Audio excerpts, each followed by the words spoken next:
Hello there, everyone. Welcome to my talk on hidden treasures using local sources in your Irish research. My name is David Ryan.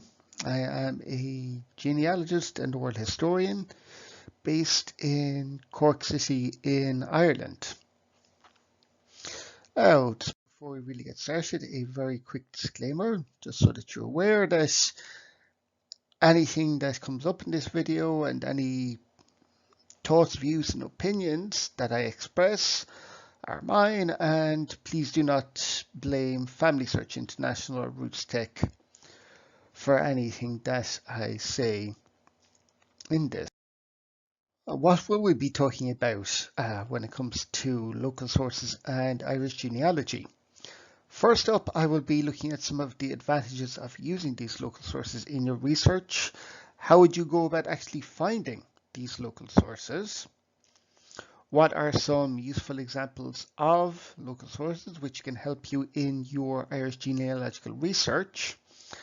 And what should you look out for when using local repositories in your research? Well, what are some of the advantages of using local sources in your Irish research?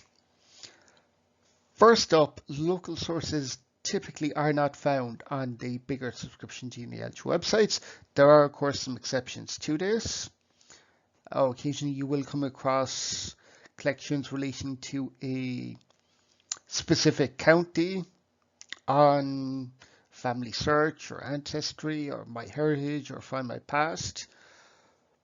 But for the most part, you will have to actually look towards local repositories for them. A major advantage of using some of these local sources is that they can help fill in the gaps from the more common sources that we are used to using in our research. For example, if you are using a census, you might, again, the census will only tell you so much information, and that is the same with civil records or parish registers or any of the sources that we are used to using. And local sources can help you go beyond them and can sometimes help you break down those brick walls. And most importantly, they can give you valuable context. Even if they do not contain anything specifically relating to your ancestors, there is a possibility that they may tell you more about what was happening at this time. And that is something very, very important for us in our research, because as a professional, one of the most common questions I get is, what was going on at this time? Why did my ancestors make the decisions they did at this time? And that is where local sources can be particularly valuable for you. How do you actually go about finding some of these local sources? Most counties in Ireland have their own dedicated library and archive system. It's usually it will typically be part of the local county councils, and that's where you can find links to them. Sometimes they will contain digital collections of useful records. Unfortunately, not every county in Ireland on either side of the border has expansive digital collections, but hopefully that will change in the future. Many local historical genealogical societies in Ireland will produce some sort of journal or possibly a blog, or maybe even just a digital newsletter of some sort. And this can contain some very, very useful information for your research. For example, when we're talking about local sources, I'm primarily going to focus on what is available in my own county of Cork. Now, you have the city and county archives for Cork here, and the archive there's been an archive in Cork for the past 40 years or so.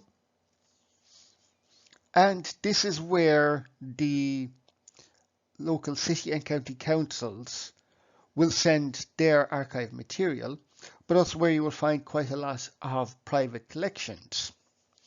Then the city library will also have quite a lot of material, primarily with old newspaper collections, old maps. There's no shortage of useful stuff, and this is replicated all throughout the country. Again, some counties may not advertise their collections, but they do exist. What are some good examples of local collections that you should be aware of for genealogical research? You have trade directories, you have poor law union records. For example, if your ancestors ended up in a workhouse, then this is where the poor law would cover that. Cemetery registers, of course, are always very valuable. Historic photo collections. For example, if your ancestors left Ireland sometime in the late 1800s to early 1900s, it is entirely possible that you will come across some photos of their ancestral village, town, or city. Then, of course, there are also valuation lists, which I will talk a bit more in detail later on. Starting off, we have the trade directories, and this is the cover of one of them from 1903. This example is actually held in the Cork City Library. You can see have the inside cover of an earlier one here. Trade directories, I think most of us are probably familiar with them. One advantage of them is that they can help you, they can give you more information than you might find in a census. For example, on the 1901 census for Ireland, maybe you discovered that your ancestors or some of their relatives worked in a specific trade or profession. For example, maybe they were a stonemason, or perhaps they worked in a bank, or they owned a shop. Trade directories can help you find out where these businesses were.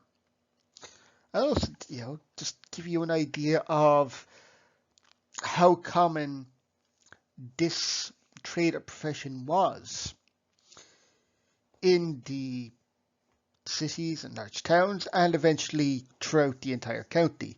Unfortunately, when it comes to directories, they are not always as regular or as informative as we might like. A lot of the earlier directories, for example, tended to really only focus on the larger businesses.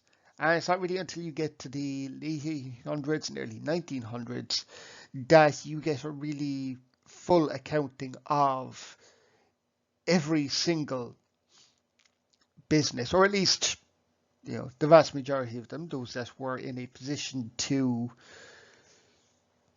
cover the cost of advertising and getting a listing. And certainly we'll see here in the bottom corner, you can see the scale of charges for advertisers. And that can give you a very good insight into how well a business was doing, that they felt that they could afford to advertise. And some of the later directories also included a postal directory. And this, of course, can be very useful if you want to find out who was living at a specific address at the time. Unfortunately, it usually only covers the heads of households, but it can at least allow you to find out that bit more. Now we have cemetery registers. This is a page from the Kilcully Cemetery Register, 1931. Kilcully is the cemetery for Queenstown Cove. Those of you who have ancestors who immigrated to the United States or Canada in the mid to late 1800s up to the early 1900s, it is quite likely that they left through Cove. And this is why Kilcully can be so important, because you may have had ancestors who set out to leave together. One of them fell ill, stayed behind and died, and more likely they would have been buried in Kilcully, which is why it makes it so important. And a lot of the victims of the Lusitania, which was sunk by a German U-boat during World War I, were buried in Kilcully. And this register is kept by the Cork City and County Archives. Workhouse registers I talked about briefly a few slides ago. This is a copy of the Kinsale Workhouse Indoor Relief Register. And this tells you who was coming into the workhouse, what age they were they married or single, did they have a family, where did they come from, which of course was important. So we'll give you the name of the townland. And then of course it also tells you what was their profession. And these surviving registers are extremely important because workhouses weren't just where people went to die. Workhouses were also very central to the process of assisted emigration. For example, there were a number of schemes set up for sending young single women out to places like Australia. And I believe, of course, there were also a number of assisted immigration schemes for the US and Canada as well.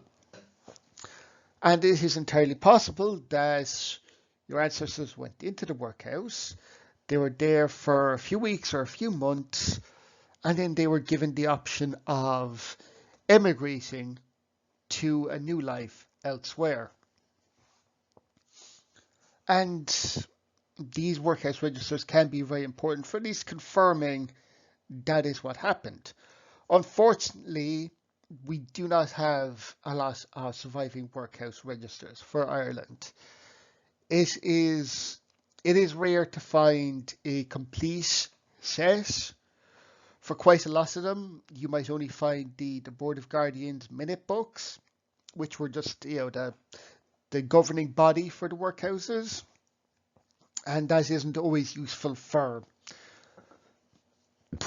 genealogy unless your ancestors did something that brought them to the attention of the Board of Governors. Old photos are, I think we all love looking at old photos of where our ancestors came from. This is the Coal Quay Market in Cork City in 1904. And there is still an open air market on the Coal Quay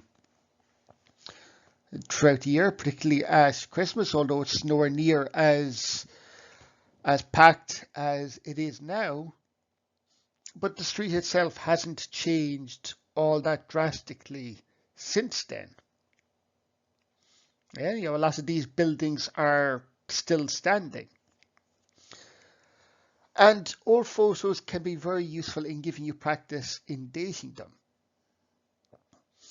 For example, maybe you know that your ancestors were part of maybe they were, they had a stall at a market, or perhaps this is where your ancestors bought a lot of their clothing and a lot of their food throughout the year. I mean, keep in mind that for a lot of our ancestors, especially those who came from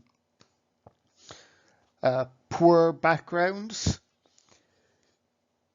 the stores on Main Street, they would not have been welcomed there as such. They would not have been able to afford the goods available there. So these markets were where they probably did a lot of their of their shopping.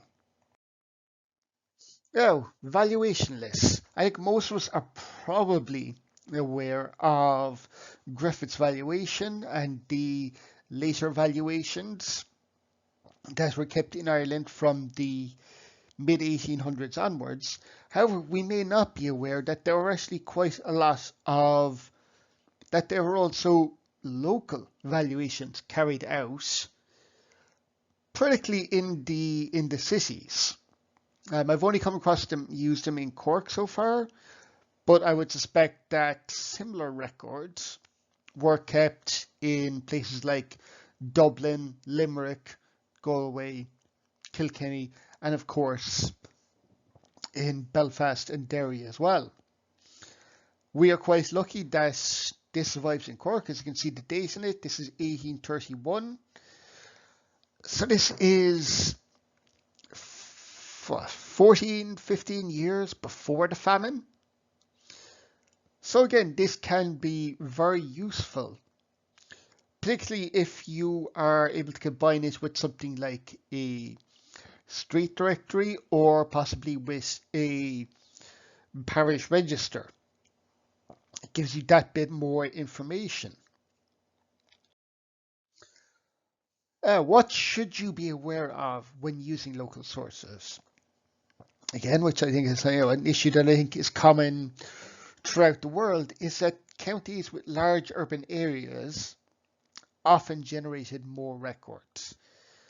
So this can be a problem if you are looking for someone in a county like Mayo or Sligo, which was historically poor, didn't really have as many large towns.